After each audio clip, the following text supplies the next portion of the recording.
साठी ते फायदेशीर असेल हयातीमध्ये आणि हयातीच्या नंतर सुद्धा त्यांना त्याचा फायदा होईल 5 लाखाचा। सभासद झाल्याच्या नंतर जो कोणी कलावंत ज्यांच्याकडे गायनाचे सर्टिफिकेट असतील, प्रबोधन केलेले सर्टिफिकेट असतील, अशा कलावंतांना जिल्ह्यामध्ये 5,000चं मानधन आहे आणि केंद्र शासनाचं मानधन हे मला वाटते 15,000 रुपयाचं काहीतरी मानधन आहे आपल्या संघटनेच्या वतीने। आणि हे ते देण्याचं काम करत असताना मानधन मिळालं म्हणून एवढ्यावर न थांबता या जिल्ह्यामध्ये पत्रकार जशी कॉलनी असते तशीच कलावंताला सुद्धा कॉलनी असतात आणि गव्हर्नमेंटच्या जिथे जिथे समजा गायरान आहे त्या ठिकाणी या कलाकारांना घरकुल योजना सुद्धा आहे। ते मिळवण्यासाठी आपल्याला जिल्ह्यावर काम करायचं आहे, एका जागी संघटित व्हायचं आहे। नांदेड जिल्ह्यामध्ये 16 तालुके आहेत। 16 तालुके तालुका अध्यक्ष उच्च सचिव ज्यावेळेस 16 तालुके अध्यक्ष होतील त्यावेळेस 16 तालुक्या अध्यक्षांनी गावाचा जे काही सर्कल एरिया आहे, ज्या तालुक्यात जेवढे गावं येतात तिथपर्यंत तालुका अध्यक्षाचं काम आहे। प्रत्येक गावाला शाखा ओपन झाली पाहिजे आणि तीच वाटचाल घेऊन आमच्या कैलास पोळेरावने ही जी काही पहिली शाखा जांभरून आणि दुसरी शाखा हे चन्नापूर या ठिकाणी स्थापन होत आहेत। आनंदाची गोष्ट आहे, यापुढे पोळेरावनं आम्हाला रस्त्यामध्ये सांगितलं की आजूबाजूला जेवढे काही गावं आहेत, मग ते बारसगाव असेल, इथं कोणतं दुसरं खैरगाव असेल, येळगाव, दाभड, हे सगळे काही गावं आहेत ते तालुक्याच्या अध्यक्षतेखाली येतात, त्यांनी ते करावेत। या ठिकाणी आता शाखा ओपन होणार आहे, त्यामध्ये नामदेव घनश्यामजी लोणे या चन्नापूर शाखेचे ते अध्यक्ष आहेत। दिलीप निवृत्ती लोणे हे उपाध्यक्ष आहेत। किशनराव गणपती लोणे हे सचिव आहेत। शिवानंद प्रभाकर लोणे कोषाध्यक्ष।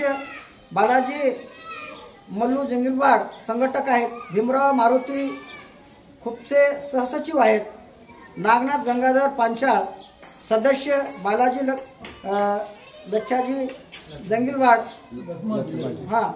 या ठिकाणी सदस्य। सोपान रामजी थोरात, अंबादास पुत्तना जंगिलवाड, शंकुतलाबाई बंडू सावरकर, महागुर रामनाथ थोरात हे जे काही सदस्य आहेत, तर मी नामदेव घनश्याम लोणे अध्यक्ष साहेबांना एवढंच सांगू इच्छितो, या ठिकाणी जेवढे काही आपल्याला सदस्य वाढवता येतील या संघटनेच्या माध्यमातून आपल्याला वाढवायचे आहे आणि जोपर्यंत आपल्या संघटनेचे जे सदस्य होत नाहीत, खऱ्या अर्थाने त्याची दखल आपण संघटना घेत नाही, पहिल्यांदा जेवढे काही आपण सदस्य होऊ आणि मग भारतजी वानखेडे साहेबांना त्यांचा मॅसेज प्रमोद कुमार गजभारे, आता तुमचं एक भाग्य आहे की आज ते उपस्थित आहेत तुमच्या कार्यक्रमाला, जांभूळला नव्हते, त्यांचे जे काही योजना आहेत ते थोडक्यात तुम्हाला सांगतील आणि मग ते आम्ही फॉलो करणार जिल्ह्याच्या वतीनं। या ठिकाणी आम्हाला कामगार संघटनेचे महासचिव म्हणून आमचे कार्यकर्ते, सक्रिय कार्यकर्ते आंबेडकरी चळवळीचे,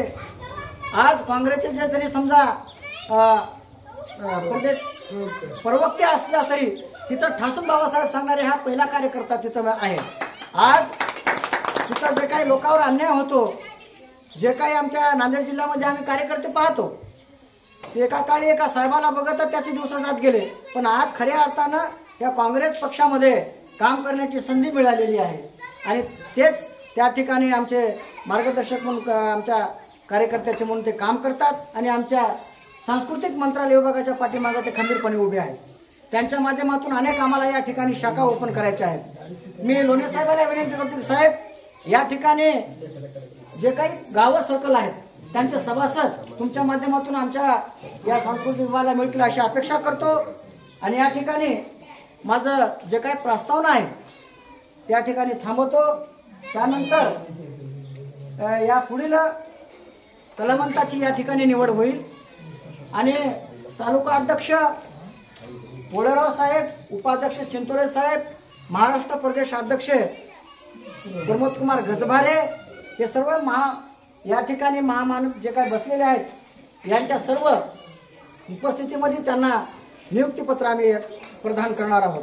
तेव्हा या ठिकाणी त्याच्यानंतर कोण बोलणार आहे?